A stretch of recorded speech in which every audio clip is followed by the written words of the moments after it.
올해도 연휴에처럼 예수님의 부활을 기념하며 교회가 절기를 지키고 있습니다. 사순절 기간을 지나 고난주간 그리고 성금요일을 지나서 오늘 이렇게 부활절 예배로 하나님께 드리고 있습니다.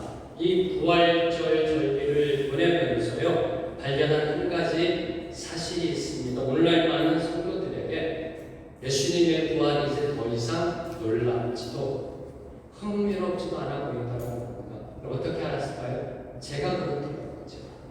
제가 예수님의 부활이 뜨겁지도 차지도 않은 미스근한 반응으로 나아가고 있는 모습을 제 모습 속에 발견하면서 깜짝 놀라며 주님 앞에 엎드렸던 겁니다. 오늘날 많은 성도들에게 이제 이 부활이 다가가요. 놀랍지도 않아요. 흥미롭지도 않아요. 그냥 그렇게 또 익숙함에 젖어 지나가는 또 한 번의 절기가 되고 있는 것은 아닐 거지요. 여러분은 어떠하시는지요? 여러분에게 예수님의 부활은 무엇이죠? 이번 부활절 절기를 보내면서 여러분에게 어떠한 특별한 말씀의 메시지나 여러분의 인생에 있어서 특별한 터닝 포인트가 있으셨는지요? 오늘 누군가가 만약 여러분에게 예수님의 부활이 실제로 일어났던 일이냐고 물어본다면 어떻게 대답하시겠죠? 어떻게 대답하시겠죠? 예수님을 믿는 우리 모두는요 부활에 실제로 일어난 사실을 믿고 증명할 수 있어야 합니다. 상당히 중요한 부분입니다. 예수님의 부활이 실제로 일어난 일이며 이를 믿고 이를 증명할 수 있어야 합니다. 왜냐하면 부활에 대한 확신이 없다면 저와 여러분이 살고 있는 이 땅에서의 삶과 죽음에 대한 답이 사라집니다. 예수님의 부활이 없다면요 내가 왜 살지? 나의 죽음이 과연 무엇을 의미하지? 이것에 대한 답을 잃어버립니다. 답이 사라지기 때문입니다. 예수님의 부활이 없는 기독교는요 가짜입니다. 빈 껍데기의 종교에 불과할 뿐이라는 겁니다. 그래서 오늘 특별히 이 부활절 연합예배를 맞아 다시 한번 여러분에게 이 부활의 소식이 여러분을 향한 하나님의 선포요 여러분의 입술을 통한 간증의 고백이 되기를 선포합니다. 압니다. 오늘 예배드린 여러분들 중에서도 아직 부활이 온전히 믿기지 못한 분들도 있을 줄 압니다. 있을 줄 압니다. 오늘 특별히 하나님께서 여러분의 마음을 만져주셔서 이 부활에 대한 온전한 신앙의 고백으로 나아가게 되기를 소망합니다. 자, 성경의 기록을 보면 2000년 전 예수님이 이 땅에 오셨을 때 예수님이 공생애를 시작하시고 사역하실 때 수많은 사람들이 예수님을 따라다녔습니다. 예수님의 말씀을 듣고 놀랍게 여겼습니다. 하늘에서 주어진 권세다 하며 주님을 따랐습니다. 예수님이 일으키시는 기적마다 환호성을 지르며 이 사람이 진정 하나님의 아들이요 하나님이 보내신 왕이다 하며 예수님을 왕으로 세우고자 했었습니다. 수많은 사람들이 쫓아다녔습니다. 12제자를 포함하여 예수님께서 전도 보낸 70명의 제자들 수많은 사람들이 내가 예수의 제자다 하며 예수님을 따라다녔습니다. 그런데 그들 중에 예수님이 십자가에 달려 죽으실 때 그 현장을 지켰던 사람은 제자들이 아니었다는 겁니다. 예수님의 임종을 지키고요 장례식에 참석한 사람도 제자들이 아니었습니다. 예수님이 어디에 장사되었는지 그 무덤을 확인하는 사람도 제자들이 아니었습니다. 오늘 말씀 누가복음 20장 본맥 23장 55절과 56절을 보면 이렇게 기록되어져 있습니다. 갈릴리에서 예수와 함께 온 여자들이 뒤를 따라 그 무덤과 그의 시체를 어떻게 두었는지를 보고 돌아가 향품과 향유를 준비하더라. 계명을 따라 안식일에 쉬더라. 예수님의 장례에 참석하고 예수님의 무덤이 어디 있는지를 확인한 여인들은 예수님의 시신의 향품과 향유를 바르기 위해 준비하였습니다. 그리고 안식 후 첫날 새벽에 일찍 일어나 예수님의 무덤으로 향하였습니다. 오늘 말씀 1절, 2절, 3절의 말씀을 함께 읽겠습니다. 시작. 안식 후 첫날 새벽에 이 여자들이 그 준비한 향품을 가지고 무덤에 가서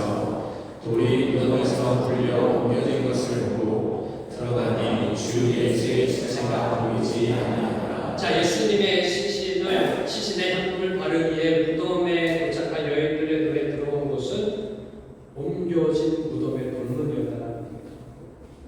예수님의 장면을 이제 완성시키기 위해서 그 시신에 향유를 바르기 위해 찾아갔었는데 그들 눈에 들어온 것은 예수님의 무덤을 막고 있던 육중한 물건이 옮겨졌다라는 겁니다. 이를 본 여인들은 도대체 무슨 일이 일어났는지 머리둥절하며 당황하였을 겁니다. 그리고 곧이어 예수님의 시신이 없어졌다는 사실을 확인한 후에는 서로를 쳐다보며 불안과 근심 가운데 휩싸였을 겁니다. 이 모습을 4절에서 이렇게 선포합니다. 이로 인하여 근심할 때 그때 문득 찬란한 옷을 입은 두 사람이 나타납니다. 하나님께서 천사를 그들에게 보내셨습니다. 5절과 9절 말씀, 두 구절 말씀 함께 읽습니다. 시작. 여자들이 두려워 얼굴을 땅에 대니 두 사람이 이르되 어찌하여 살아있는 자를 죽은 자 가운데서 찾느냐 여기 계시지 않고 살아나셨느니라. 갈릴리에 계실 때 너희에게 어떻게 말씀하셨는지를 기억하라. 예수님의 십자가 죽음은 역사적 사실입니다. 그렇죠? 여인들은 예수님이 십자가에서 죽으신 것을 두 눈으로 똑똑히 보았습니다.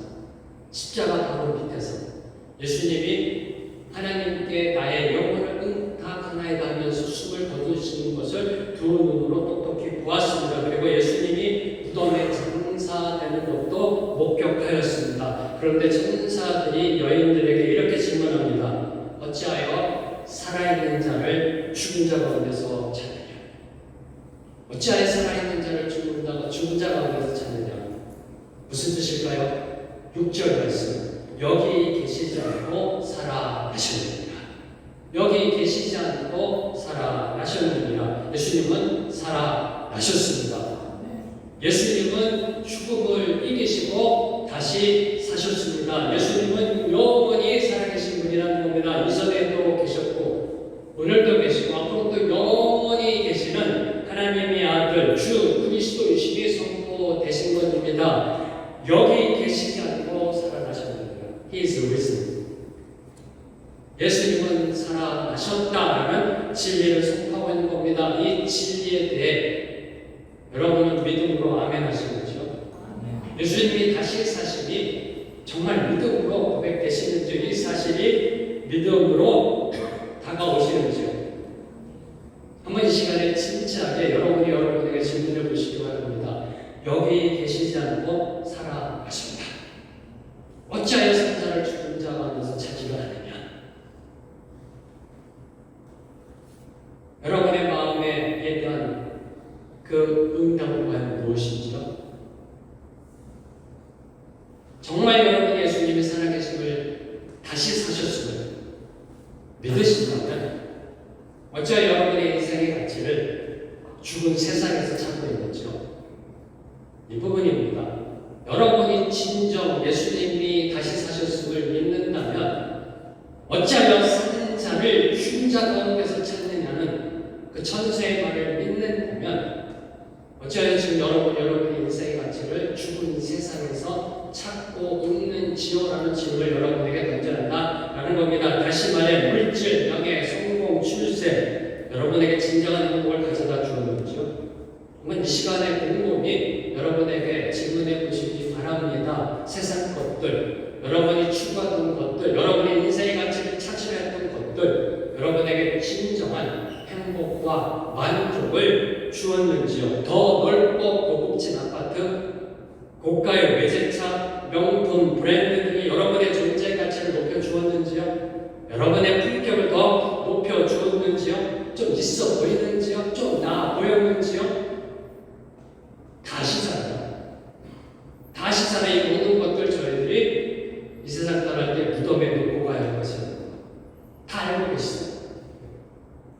주님을 안 믿어도 기독교인이 아니라도 공수의 공수입니다. 인생은 공수의 공수법입니다. 세상 모든 것들은 다 무덤에 놓고 가야 할 것들이라는 겁니다. 이제는 세상의 무덤에서 나올 때입니다. 어찌하여 살아있는 자를 죽은 자 가운데서 찾느냐? 어찌하여 생명을 죽은 가운데서 찾으려 하느냐는 질문을 저와 여러분에게 오늘 하늘에서 던지고 있는 질문입니다. 이제 구원받은 자답게 시선을 돌려야 합니다.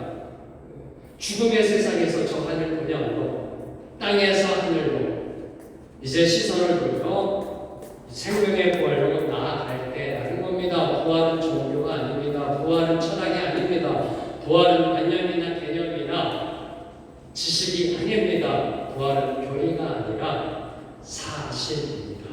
사실.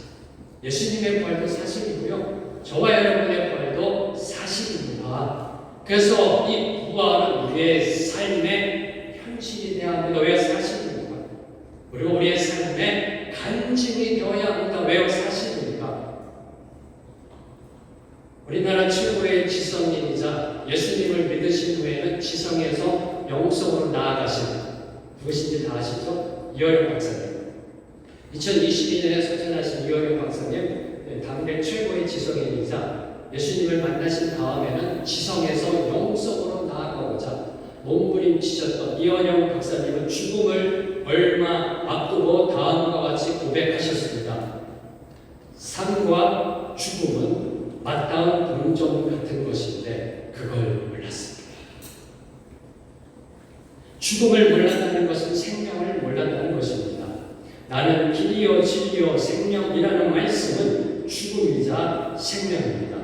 죽을 수 있는 하나님이셨습니다. 엘리 엘리 라마 사박다니 하시지 않았습니까? 그래서 부활하신 겁니다. 우리는 부활이 없지만 예수님을 따라가면 부활이 있는 것입니다. 그리고 이렇게 결론 내리셨습니다. 기적 중에 기적은 부활이다. 기적 중에 기적은 부활이다. 동의하시겠죠? 아직은인가요? 아직은 그래도 잘 믿겨지지 않습니다라는 그런 고백인가요? 이 진리, 이 부활의 진리를 아직 체험하지 못한 여인들에게 오늘 말씀 속 아직 이 진리를 체험하지 못한 여인들에게 천사들은 예수님께서 갈릴리에서 말씀하신 것을 기억하라고 촉구합니다. 오늘 말씀 7절 말씀 함께 읽습니다. 시작. 이르시기를 인자가 주인의 손에 옮겨져 십자가에 못 박히고 제3일에 다시 살아나야 하리라 하셨느니라 하는데 예수님께서 하신 말씀, 제자들에게 하신 말씀, 수많은 무리들에게 하신 말씀, 이 말씀을 기억하라고 여인들에게 촉구하고 있습니다. 천사들이 기억하라고 촉구한 예수님의 말씀은 7절에 보면 세 가지입니다. 첫째, 예수님이 죄인의 손에 넘겨질 것. 둘째, 예수님이 십자가에 못 박혀 죽을 것. 그리고 셋째, 예수님이 제3일에 다시 살아날 것. 예수님이 말씀하신 것 중에 첫 번째와 두 번째로 말씀하신 것은 이미 실제로 일어났습니다. 여인들은 직접 자신들의 눈으로 목격하였습니다. 그리고 이제 남은 것은 세 번째 말씀입니다. 여러분 같으면 어떻게 하시는지요? 주님이 세 가지를 말씀하셨는데 첫째, 둘째 말씀은 이루어졌습니다. 이제 나머지 하나만 남았습니다. 이 한 나머지 세 번째 말씀에 대해서 여러분 어떻게 반응하시는지요? 여인들은 제3일에 다시 살아나리라는 예수님의 말씀을 붙잡았습니다. 왜요? 첫 번째 말씀도 이루어졌고 두 번째 말씀도 이루어졌으니 세 번째 말씀도 이루어졌다라고 믿음으로 붙잡았습니다. 그리고 무덤에서 돌아가 자신들이 보고 들은 모든 것을 사람들에게 증언하였습니다. 부활의 최초의 증인이 되었던 겁니다. 그리고 제일 먼저 11사도에게 달려가 예수님의 부활을 증언하였습니다. 그런데 여인들의 말을 들은 11사도, 예수님과 동고동락했던 3년을 동고동락했던 11사도, 측근에서 하나님의 말씀을 직감으로 들었던 그 11사도들은 다음과 같이 반응합니다. 11절 말씀 보면 사도들은 그들의 말이 허탄한 듯이 들려 믿지 아니하나. 그들의 말이 허탄한 듯이 들려 믿지 아니하나. 이것이 부활에 대한 인간의 솔직한 반응입니다. 그렇죠? 인간의 첫 반응입니다. 부활에 대해서 처음부터 무슨 다음에 할렐루야 하면 그 인간인가요? 이것이 인간의 솔직한 반응입니다.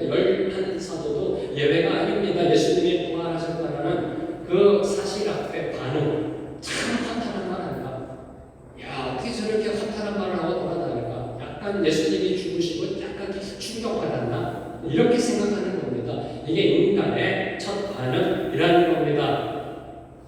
예수님이 부활하셨다고 말하는 여인들의 증언에 대해 제자들은 어처구니 없는 헛소리처럼 들려 도저히 믿을 수가 없었던 겁니다.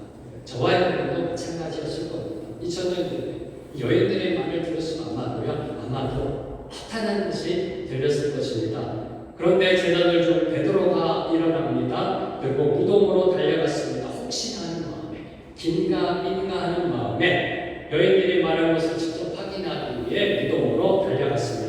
12절입니다. 함께 읽습니다. 시작. 베드로는 일어나 무덤에 달려가서 부부여 들여다보니 세마포만 보이는지라 그 여인들을 놀랍게 여기며 집으로 돌아가니라. 예수님의 무덤에 도착한 베드로는 여인들이 만났다는 두 천사는 보지 못하였습니다. 오직 무덤 안에 남아있던 세마포만 보았다고 기록되어 있습니다. 요한복음을 보면요, 병행구절인 요한복음을 보면 세마포가 그 자리에 가지런히 정돈되어 있었다고 기록되어져 있습니다. 예수님이 남겨놓고 가신 그 정돈된 세마포, 그 세마포를 통해 예수님의 부활을 보지 못하고 그저 놀랍게 여기며 집으로 돌아갈 수밖에 없었습니다. 이것이 예수님의 부활에 대한 제자들의 첫 반응이요, 인간의 첫 반응이요, 저와 여러분의 첫 반응입니다. 그저 놀라며 집으로 돌아갈 수밖에 없었습니다. 혹시 여러분 중에 오늘 말씀 속 베드로처럼 아직 예수님의 부활을 믿지 못하고 계신 분이 계시면지요?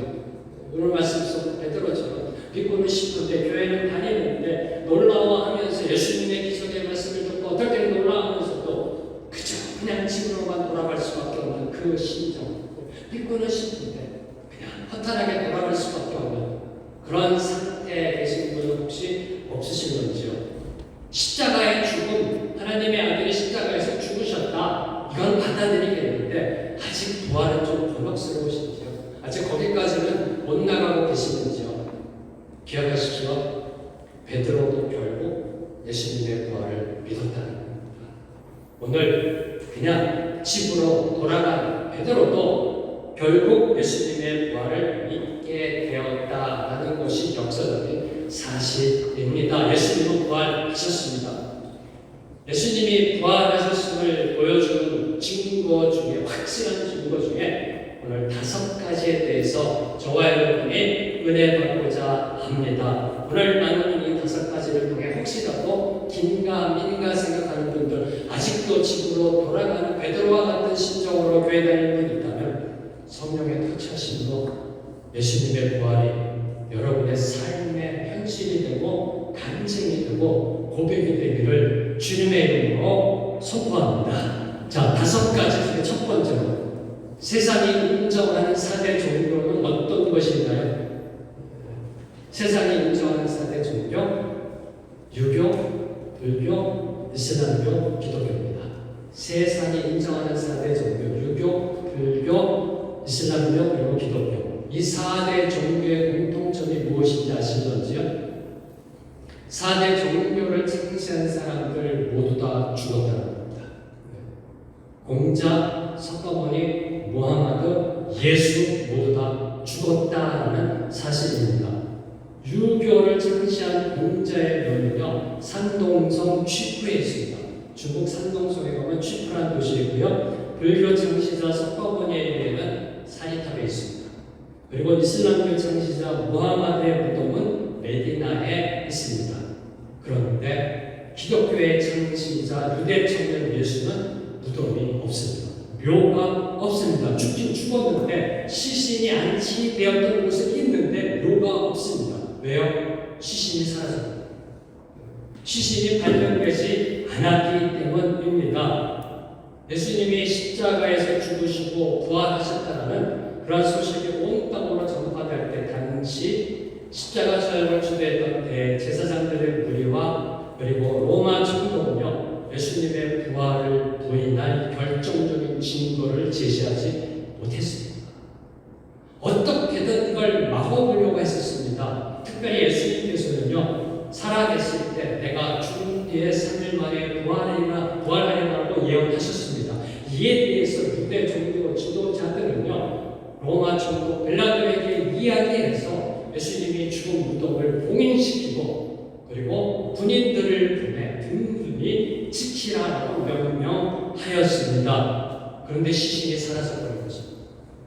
근데 시신이 꽁대간데 없어진 겁니다. 만약 대제사장과 빌라도가 당시 예수님의 시체를 확보하고 있었더라면 예수님의 부활은 정말 허튼 소리요 헛소리에 불과했을 겁니다. 근데 그들은 예수님의 시신을 내놓지 못했습니다. 증거를 보여주지 못했던 겁니다. 오늘 말씀 2절과 3절은 분명히 증거합니다. 예수님의 무덤을 담고있던 육중한 돌은 청년 2명 내지 3명이 밀어야 그 움직일 수 있는 육중한 돌문은 옮겨져 있었고 예수님의 시신은 사라졌다. 이는 로마 당국도 유대 종교 지도자들도 인정한 역사적 사실입니다. 역사적 사실입니다.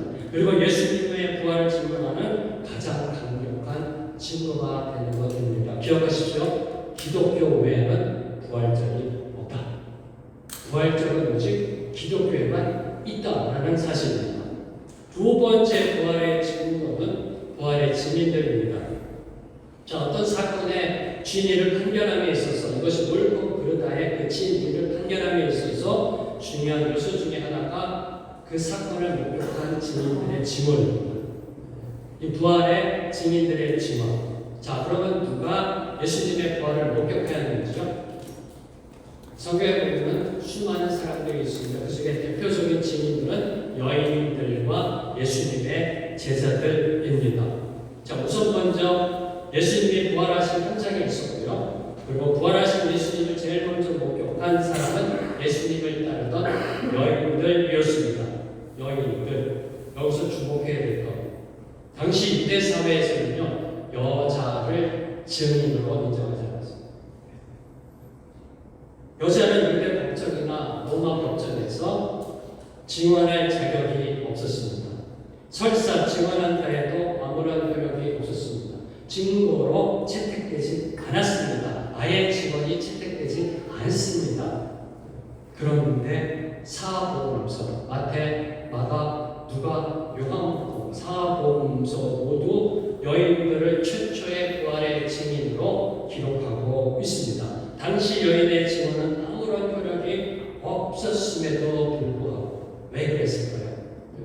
왜 그랬을까요? 아니, 아리마대 요셉이나 니고데모나 당시 사내들인 공회의 원들을 먼저 내세워서 이들이 봤다라고 하지 왜 당시 이 증인으로 내세울 수 없는 이 여인들이 아무리 증언해도 그것이 증거로 채택되지 못하는 여인들을 최초의 부활의 증인으로 이야기하고 있는가? 그 이런 간단합니다.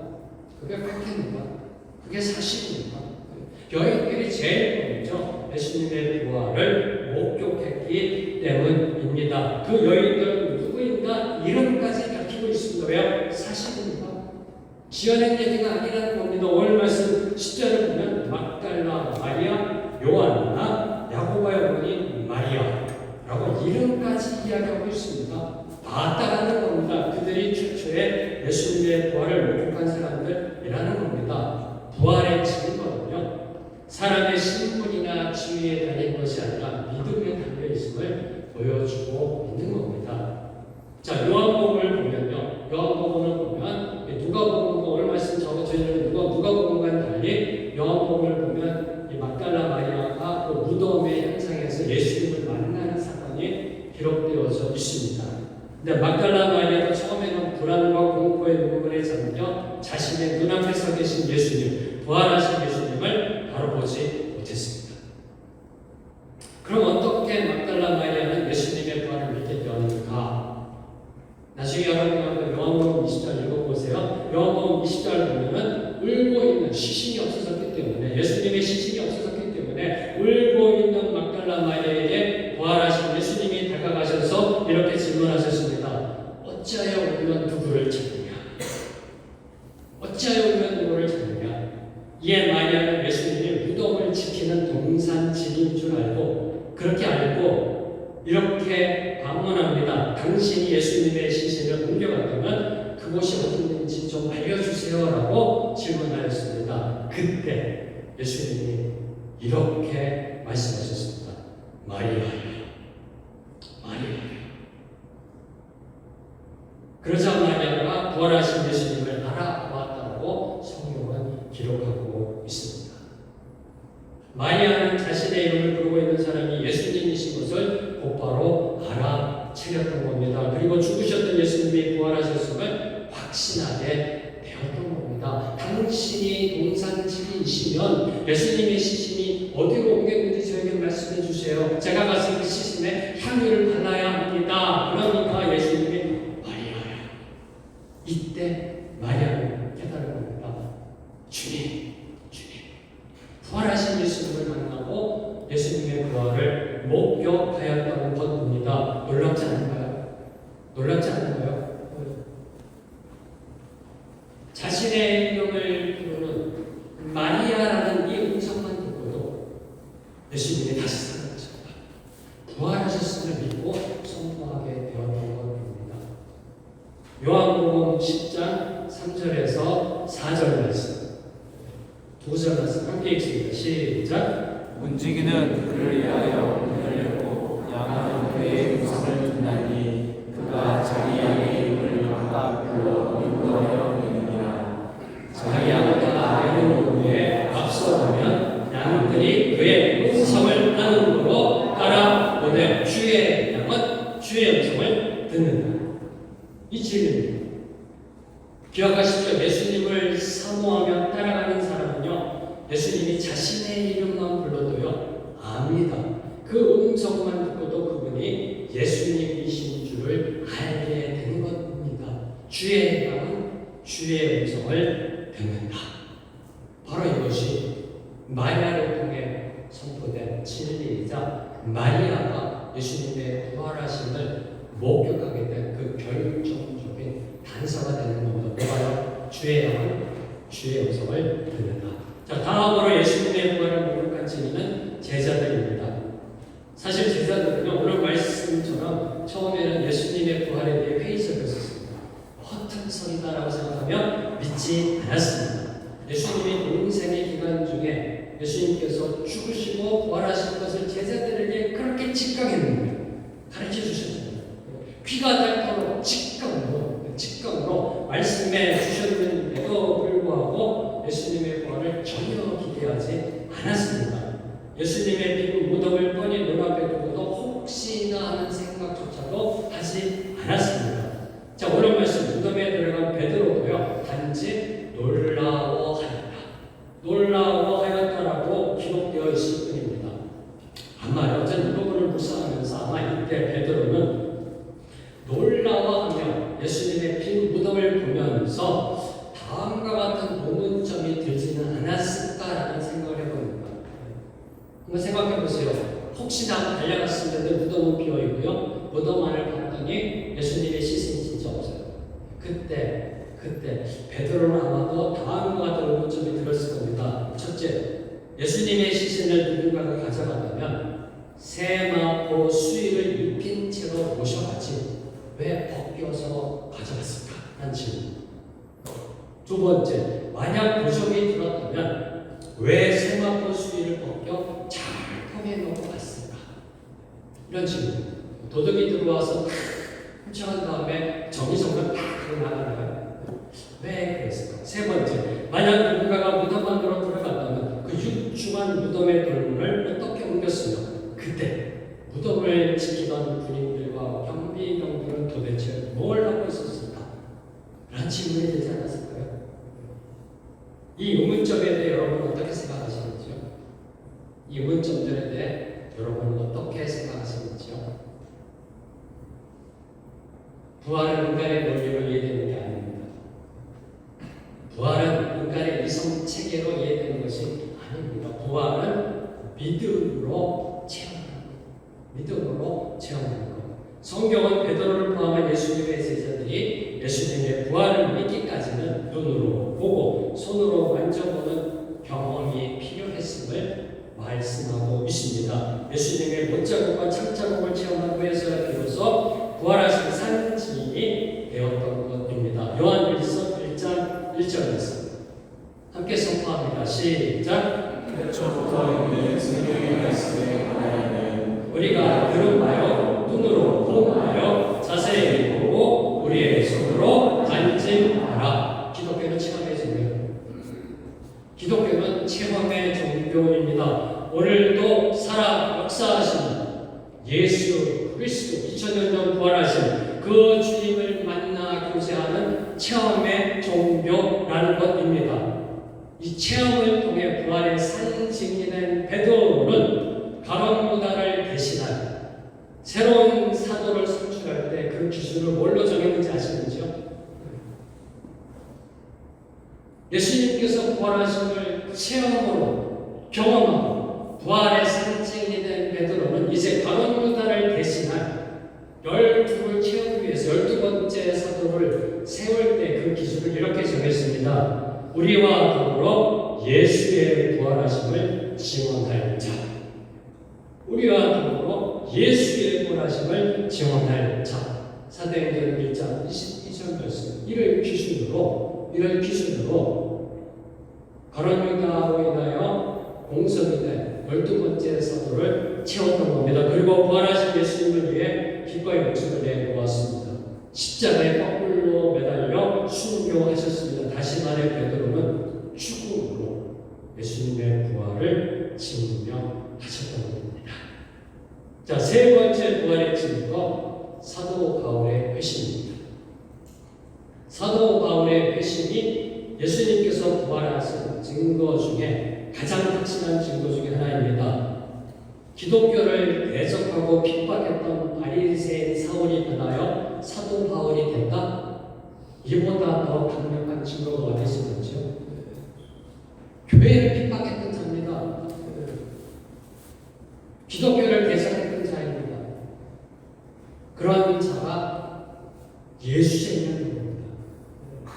그런 자가 불신, 지옥, 예수, 천국, 나중 예상하는 겁니다. 이보다 더 큰 확실한 증거가 어디 있는지 이런 변화, 바리새인 사울이 사도 바울이 된 그 변화의 결정적인 포인트는 바로 부활하신 예수님을 만난 사건. 다메섹 도상에서 부활하신 예수님을 만난 사건입니다. 사도 바울이 누구인가요? 이스라엘의 명문 지파 베냐민 지파 사람입니다. 사울왕, 이스라엘의 왕을 대표했던 베냐민 지파, 그리고 히브리인 중에 히브리인이요 바리새인 중에 바리새인이라고 자랑하고 있습니다. 당대 최고의 바리새인 학교를 수석으로 졸업한 당대 최고의 지성인입니다. 장래가 촉망받던 젊은입니다. 그런데 오늘날 그가 갑자기 모든 걸 포기합니다. 모든 걸 배설물처럼 여깁니다. 그리고 당시 이단으로 규정한 기독교로 개설해버립니다. 여러분이 2000년전에 이 사실을 목도했다면 어떻게 해석할 수 있을지. 장래가 촉망받던 젊은이 바리새인 신학교를 수석으로 졸업하고요. 최고의 지성인입니다. 그 누구와도 사도 바울과 성경을 나누어서 이긴 자가 없습니다. 그런 그가 갑자기 어느 날 이단으로 규정한 예수로 개설해버립니다. 이 사실을 어떻게 여러분은 이해할 수 있을런지요? 이에 대한 해석은 두 가지입니다. 첫째, 사도 바울이 미쳤거나 아니면 진짜로 그가 부활하신 예수님을 만났거나 둘 중에 하나입니다. 미쳤거나 아니면 진짜 그가 부활하신 예수님을 만났거나 여러분은 어느 쪽이라고 생각하시는지요? 기억하십시오. 미친 사람은 절대로 이 성경 말씀을 체계적으로 달릴 수가 없습니다. 미친 사람은요, 복음을 체계적으로 올바로 제대로 가르칠 수가 없습니다. 미친 사람은 20년 넘게 복음 들고 선교의 현장으로 나아갈 수가 없습니다. 미친 사람은 근대교회 저항과 대적 속에 목숨 걸고 교회를 개척할 수가 없다라는 것입니다. 진리를 구하기 때문에, 정답을 구하기 때문에 사도 바울께서는 기독교의 목숨 걸 수 있었던 것입니다. 기독교의 목숨과 사도 바울께서는 예수님의 부활에 대해 다음과 같이 또 다른 확실한 증거를 제시하고 계십니다. 고린도전서 15장 4절에서 8절 말씀 함께 읽습니다. 시작. 장사하시리라 하셨다가 성경대로 사람 안에 다시 살아나사 개바에게 보이시고 후에 열두 제자에게와 그 후에 500여 형제에게 일시에 보이셨나니 그 중에 지금까지 대다수는 살아있고 어떤 사람들은 잠들었으며 그 후에 야고보에게 보이셨으며 그 후에 모든 사도에게와 맨 나중에 양산까지 통하여 남자 같은 내게 보이셨느니라. 사도 바울은 12제자와 야고보 모든 사도 그리고 바울 자신도 부활하신 예수님을 보았다라고 증언하고 있습니다. 그리고 무엇보다도 500여 명의 형제들이 몇 명이요? 500여 명의 형제들이 부활하신 예수님을 보았다라고 증언합니다. 그리고 더 나아가 그들이 지금 살아있다. 대다수가 살아있다. 태반이 살아있다라고 힘주어 말합니다. 뭘 말하고자 하신 건가요? 오늘 계시면 가서 물어봐라. 500여 명의 형제들이 부활하신 예수님을 목격했다. 그들이 대다수가 살아있다. 못 믿겠으면 가서 직접 물어보라라고 힘주어 말씀하고 계시는 겁니다. 부활에 대한 확신의 자신감의 선포입니다. 예수님의 부활을 목격한 사람들에게 직접 물어보라라고 선포할 정도로 예수님의 부활은 확실하였음을 사도 바울께서는 선포하고 계십니다. 자, 이제 네 번째 부활의 증거. 네 번째 부활의 증거. 유대인들의 개종입니다. 유대인들의 개종.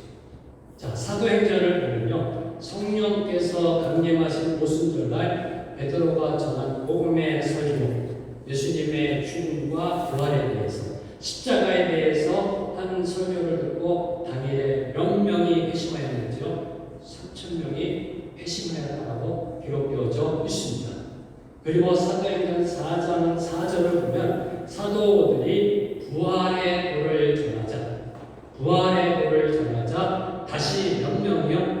5,000명의 남자가 개종하여 주님의 제자가 되었다라고 기록하고 있습니다. 그리고 사도행전 6장 7절을 보면 예루살렘에 있는 제자의 수가 더 심히 많아지고 허다한 제사장의 무리도 이 도에 복종하였다라고 기록하고 있습니다. 놀랍지 않나요? 전혀 안 놀랐어요? 3,000명, 5,000명. 그리고 그 외 더 많은 숫자, 심지어 제사장, 사도계인들, 제사장들도 기독교로 개종했다라고 성경은 기록하고 있습니다. 이 놀라운 개종에 대하여 한동대 김기호 교수님은 이렇게 결론 내리셨습니다. 당시 예루살렘에 사회적 격변이 발생했다. 놀라운 일이라니까요. 여러분 단순하게 3,000명, 5,000명의 곳곳을 맞춘다 보니까 놓치는 부분이 있습니다. 뭔가요? 당시 예루살렘의 거주민은 대략 몇 명이 됐을까요? 몇 명이 예루살렘 속에 안에서 살고 있었을까요? 당시 예루살렘에 살고 있는 유대인은 25,000명 정도를 추정합니다. 25,000명. 그 중에 3,000명. 그 중에 5,000명. 그만 합해도 8,000명. 25,000명 중에 8,000명. 몇 퍼센트인가요? 최소 30%가 기독교로 개종하는 놀라운 역사가 일어났던 겁니다. 그것도 짧은 시간. 또 짧은 시간 안에. 이런 사회적 격변이 짧은 시간 안에 발생했다는 것, 여러분 어떻게 설명할 수 있으신 거죠? 예수님의 제자들이 축하를 드리겠네. 아니요. 그들이 전한 것은 십자가입니다. 예수님이 십자가에서 죽으시고 부활하셨다. 부활하신 주님을 믿어야 너희들에게 용생이 있다. 이걸 전한 겁니다. 그랬더니 3,000명이 어찌 알고 하며 주님 앞으로 나아가 자복하며 주님을 따라갑니다. 부활의 복을 전하자 5,000명이 주님 용서하소서 하면서 주님을 따라갑니다. 누가요? 유대교인들이, 이방인들이 아니라 유대교인들이 최소 8,000명. 거기에 이제 제사장 무리들도 사도계인들도 주님 하며 쫓아갑니다. 그럼 어떻게 여러분 설명할 수 있으면서요? 사회 전체가 미친 것일까요? 네, 좋습니다. 미쳤다고 하지만 뭐에 미쳤나요? 예수님의 부활의 능력, 그 부활이 세상을 변화시키는 복음의 능력임을 보여주는 게 바로 당시 3,000명, 5,000명의 유대인들이 개종했다는 사실을 보고요. 저와 여러분이 알 수가 있는 겁니다. 자, 마지막 5번째 부활의 증거. 그 5번째 부활의 증거는 다름 아닌 손을 가슴에 대보실래요? 자, 각자 가슴에 손을 대고요. 저를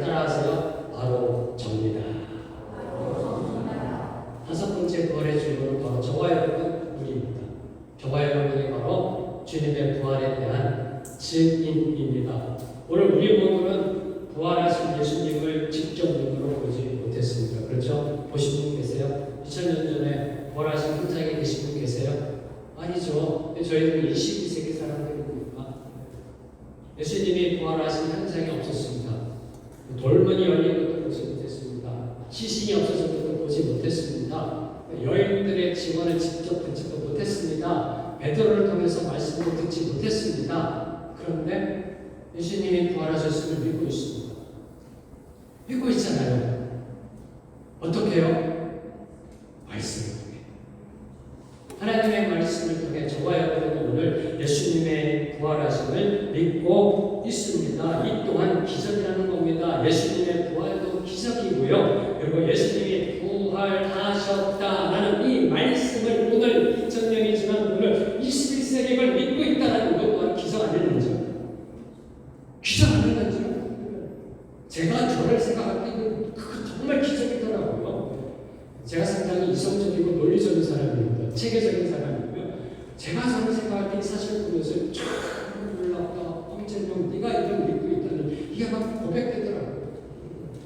정말 허튼 소리잖아요. 죽은 사람이 살아났다. 허튼 소리고 허무맹랑한 소리고 도저히 일어날 수 없는 일인데 믿고 있어요. 목숨 걸고 믿고 있습니다. 이게 기적입니다. 예수님의 부활도 기적입니다. 그런데 예수님이 살아나셨다는 말씀을 믿고 있는 저와 여러분도 기적입니다. 이 기적에 대해 사도 베드로께서는 이렇게 선포하십니다. 베드로전서 1장 8절에서 예수를 너희가 보지 못하였으나 사랑하는구나. 이제도 보지 못하나 믿고 말할 수 없는 영광스러운 즐거움으로 기뻐하니. 그 기쁨으로 선포합니다. 예수님은 부활하셨습니다. 그 영광스러운 즐거움으로 선포합니다. 예수님은 부활하신 영광의 주이시요 오늘도 살아 역사하시는 하나님의 아들 그리스도이십니다. 함께 찬양으로 나아갑니다. 선포하라 부활하신 영광의 주.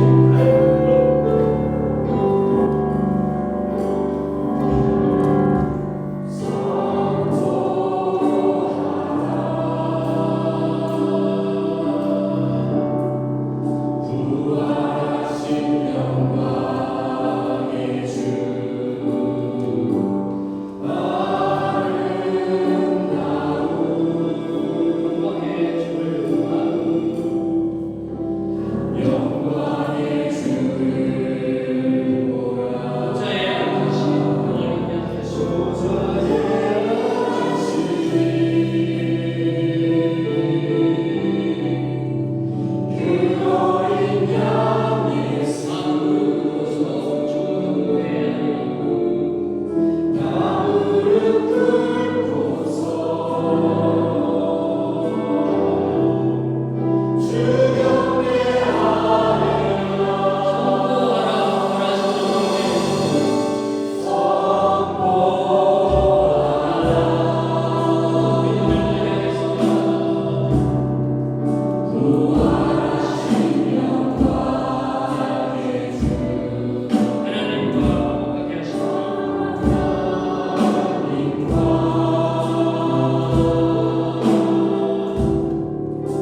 자리에서 예배드릴 수 있습니다.